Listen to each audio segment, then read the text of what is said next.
Thank you, everyone. It's really good to be here with you today in Iceland, to join you here, and thank you all for showing up for the second day as well. My name is Tsering Lama. I am a technical consultant for the European Healthy Cities Network, and today I'm here to talk to you a little bit about who we are, our background, what we do, and really about how cities like yourselves can be implementers on the local level. So really, to start off this journey, we must begin in the very beginning, and we have to ask ourselves, what is the Healthy Cities Network? So there's no doubt that a lot of people are slowly moving more and more towards cities, and what that really means is that the health in cities is determined by certain risk factors and opportunities. The Healthy City Network is an example of one such opportunity, and I'll share with you a little bit about who we are and what we do. So the movement is global, and it started in 1986 as a way of bringing the WHO Ottawa Charter of Health to the streets, so really localizing it. Back then, the idea that health is shaped by our settings, so where we play, learn, work, was a novel idea. And this idea was soon adopted by 11 cities in 1988. And then, at that time, we had 11 cities who saw the potential of this idea and the potential of a city's network and its impact, and they came together and had their first Healthy Cities Network meeting. So you can see that in that image there. Since then, we've been working together, and we've had numerous conferences, technical business meetings with cities, and our network has grown a lot. And we've had a number of larger political statements and frameworks, but more recently, in 2018, we had the Copenhagen Consensus of Mayors. I will talk about that a little bit more later, and I'll tell you why. But it really just brings us to the point that we are now celebrating 35 years of this network. So that being said, you might be wondering, what is the goal of the Healthy Cities Network? The goal of the Healthy Cities Network is to really put health high on the agenda for political, social, and economic agendas of cities, and that the network really carries out in 5-year phases, roughly. And so the numbers here on the screen really show you that we are currently in phase 7, and we have engaged with 88 cities, 20 national networks, which both City of Reykjavik and Iceland is a part of as well. And with those cities and networks, we engage over 1,300 municipalities, and we estimate that the impact is about over 165 million people. So I know it's a lot of numbers, but it's just to show how cities and a network of cities can really have a global scale impact, but also a local scale impact as well. So I referred to the Copenhagen Consensus of Mayors earlier, which was adopted in 2018, and this really frames our phase 7. And what this means is that in 2018, a lot of political leaders, representatives came together to adopt this visionary document, and it serves as a guiding framework for the work we do as cities and national networks. And it really aligns with the SDGs and the Health 2020 document, so they're there, and I know a lot of folks are already familiar with these goals. So the core themes for the phase 7 is these, what we commonly refer to them as 6 Ps in the network. So it talks about people, place, participation, prosperity, peace, and the planet. And within each of these core themes, there are sub-themes and priorities.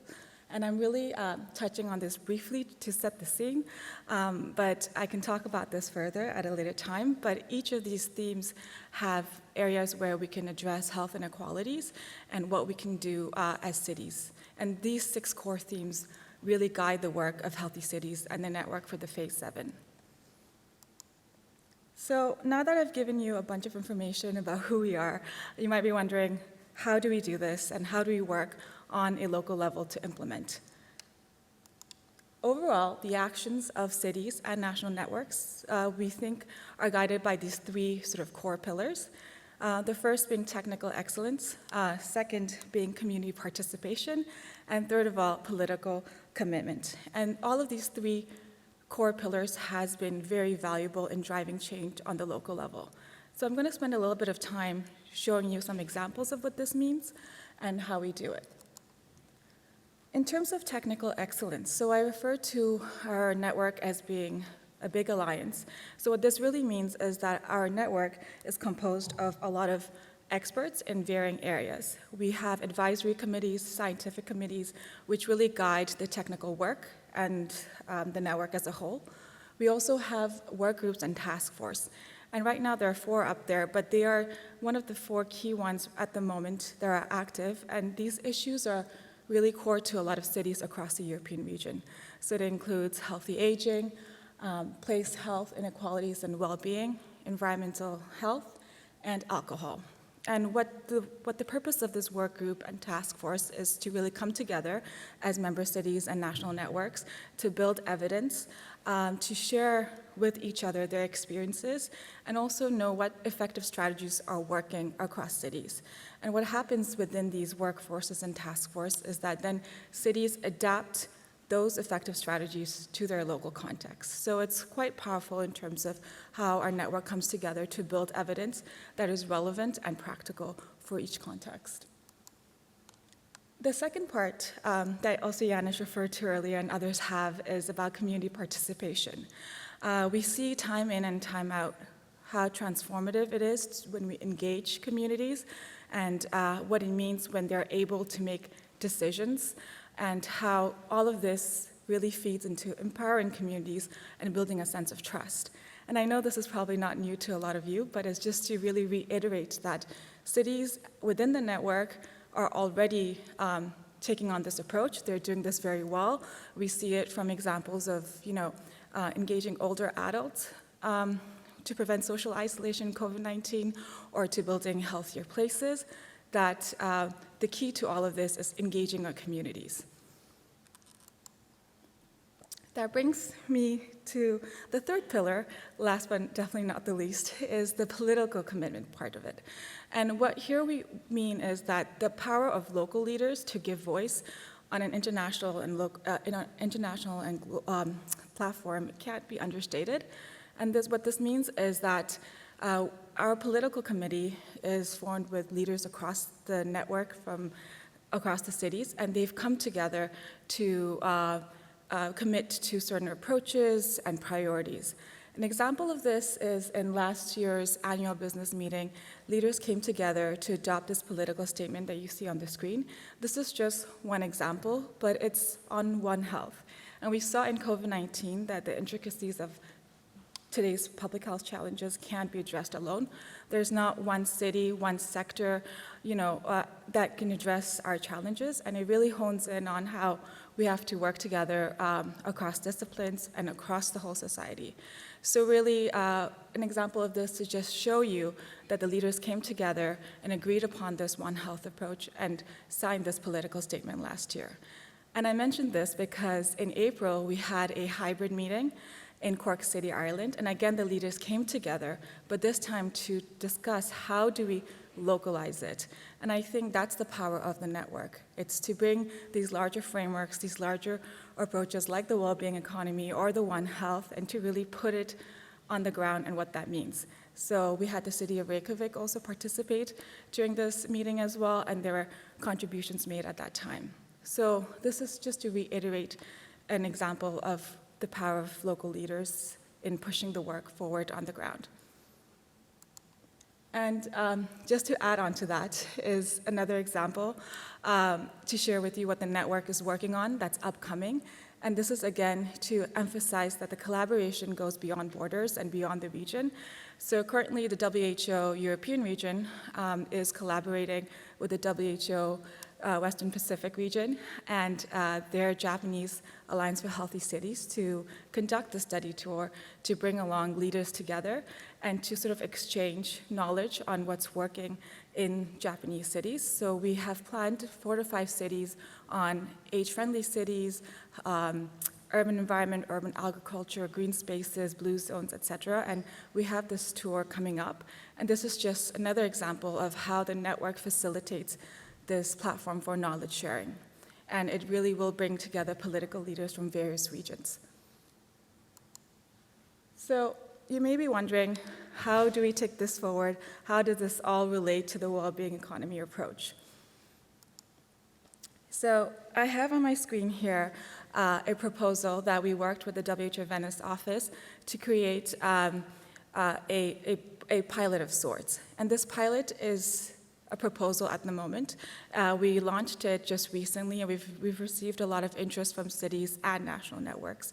I want to emphasize that while the stages are proposed here, that this will be really catered towards cities, recognizing that certain cities are ready to implement the well-being approach, other cities are still working, still starting up. So the hope with this pilot that the network will facilitate is to make sure that it's catered to each city. So really we have about 3 stages, but the first stage really talks about coming together and identifying the current health status. Member cities and national networks as well usually submit a city health profile to be a part of the national network. So we would work together with the cities to identify how their city health profile already aligns with the capitals that was talked about earlier about certain aspects of the well-being economy approach. I mentioned that as an example because we're not trying to reinvent the wheel.